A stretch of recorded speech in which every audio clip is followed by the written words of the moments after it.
नमस्कार, माझे नाव मनस्वी शशांक खराडे आहे. 27 फेब्रुवारी हा दिवस मराठी राजभाषा दिवस म्हणून साजरा केला जातो.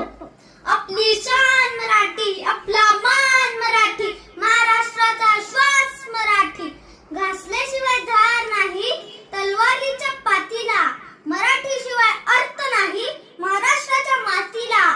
भजन कीर्तन ऐकताच हरपून जाते भान, अशा या मराठी भाषेचा बाळगा अभिमान. हा मराठी राजभाषा दिवसानिमित्त आज मी विठ्ठलाचा अभंग सादर करत आहे. हा अभंग संत सावता माळी यांचा आहे. कांदा मुळा भाजी अवघी विठाबाई माझी, लसूण मिरची कोथिंबिरी अवघा